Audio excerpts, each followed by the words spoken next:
Hey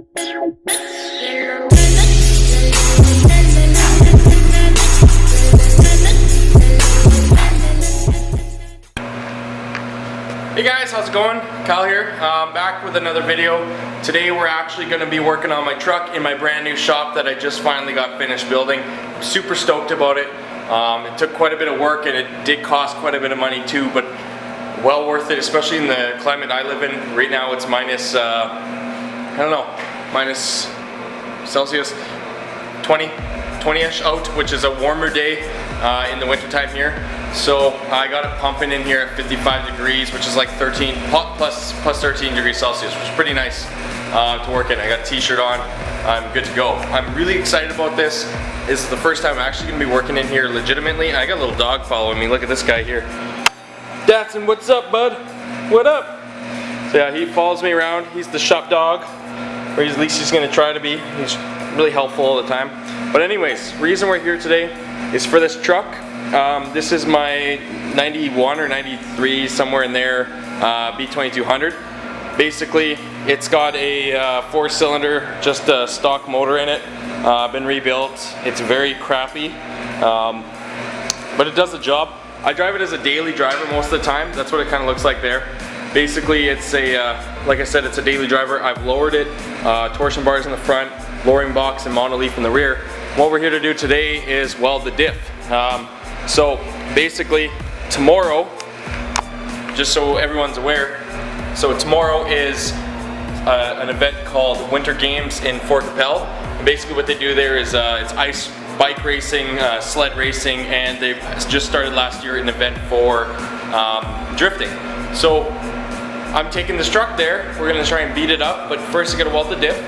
Next, I'm going to try and get some better heat in it. It doesn't heat very well. It stays very cold. And then the last thing is plumb up this hydro a little bit better, which you can see in here.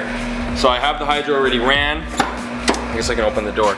I have the hydro already ran there. I just have to bleed it a little bit more, and it should be okay to go. So we're going to start by lifting up the rear and go from there. Hope you guys enjoy the video. Let me know what you think, and we'll keep these coming.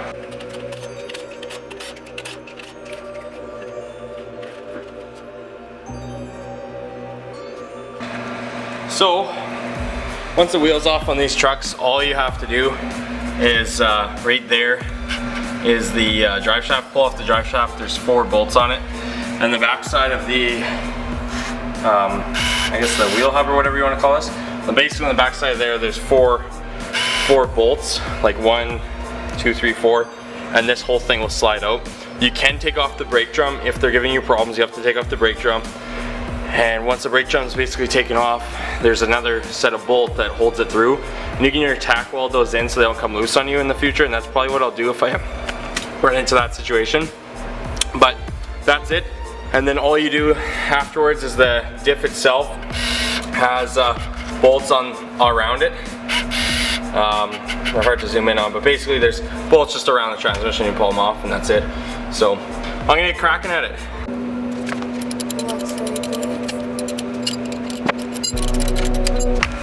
Alright, so I ran into something super annoying. These are the bolts on the back of the, let me zoom in on it quick here. If I can. Come on. Jump. There we go. So these are the bolts on the back of the hub here basically, or whatever you want to call this part that attaches. And they usually come off like this here, but some get stuck on like this, and basically it's like a bolt and a nut combo, and there's a bolt on the other side of the drum here. And so all of them came off except for 2. So 2 are basically spinning within the inside of this. So I'm gonna have to pull off the drum and reset the drum brake that's in here, which is really annoying because the other side came off flawless. I got all of the bolts out, so I'm gonna have to re-pull off this drum, pull off these 2 bolts, and then the axles are both free flowing other than the brake lines, but I always undo them last just because they're kind of they leak all over the place, so I just do those last, put a little rag underneath, and then I'll slide basically the axles out of the diff. So basically that's all I have left is pull off this guy here, and then the diff will drop out once I unbolt it. So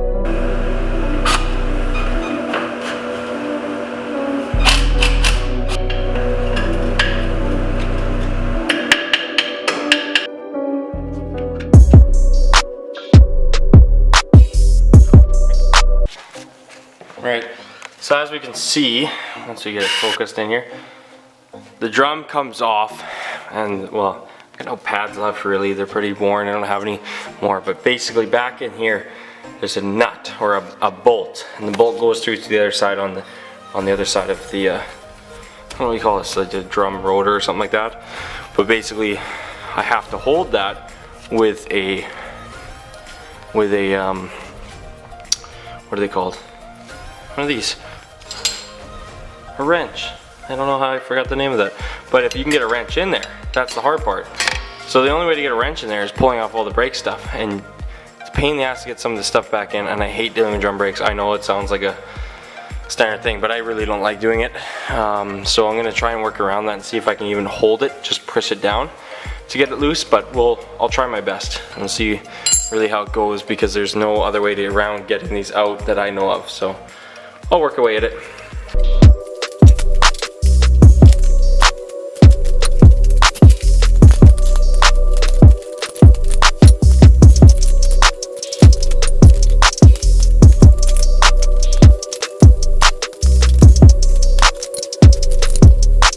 Yeah, I'm having a hell of a time trying to get these bolts out, because like you can only get this on the nut like that kind of without pulling off pretty much everything, and then there's too much of a dip in there to really get another socket. So the only real, and the other thing is there's no way to get like a power tool behind here.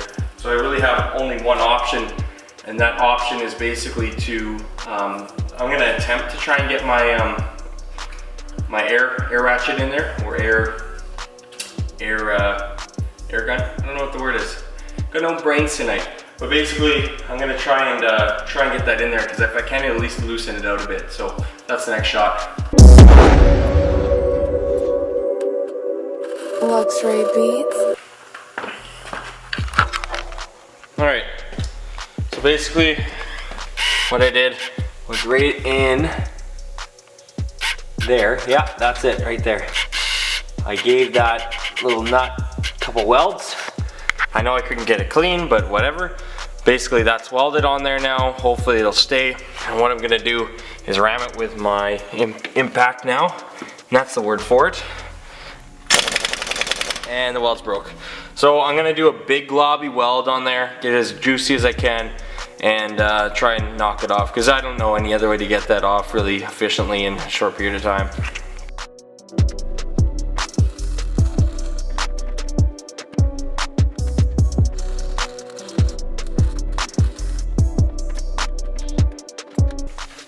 It worked. I got all 4 of them off. The weld stayed on pretty damn good. I did mess up the tip of my welder though. I've never done that before. So basically, like, the tip of it got, like, I guess conducted or whatever, but it ignited on the edge here and seized up the end of it. So I'm gonna have to get a new tip for this before I can use it again. Luckily the other one, I was able to fit the wrench on it. So if you just stick the wrench in here, it fits on there just fine, which is nice. So that's good. These just slide out now. Basically I just pull off the brake lines, and then the diff will fall out.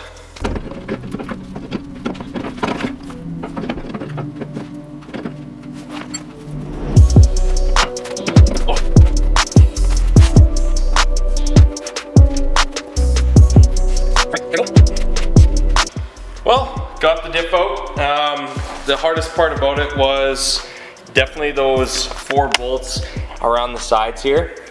This side was good. The other side, of course, was the one I had to weld. This side, I did pull out the brake line. There was one more brake line that's still attached, actually right here. And the problem I'm having getting that one out is I'm using a brake line wrench, and it looks like from, I don't know when, in the past at some point, basically it's stripped around. So I'm gonna have to grab a pair of vice grips and something eventually down the line and just replace that whole brake line, because it's completely shot. But other than that, it doesn't look too bad. This side came out with ease after I welded that bolt on. And it looks actually pretty good. So diff's out, and we're just gonna take it over to one of my buddy's shops to get welded up. My welder doesn't have gas, which is kind of terrible, because you'll get a whole bunch of splatter basically on the teeth inside here. So it is just an open diff, as you can tell. But basically, right in here, you just weld a plate in, and you weld each corner, and then you spin it around. And there's another side that looks just like this with the spider gears in it, and you weld those as well. So it'll be pretty easy once it's done. The only thing I'll have to go pick up is some gasket maker and gasket make the edge around here and put the new diff in, fill up with fluid, and we'll be off and ready for tomorrow's event. So pretty excited. Alright guys, I just finished pulling the diff like I showed you.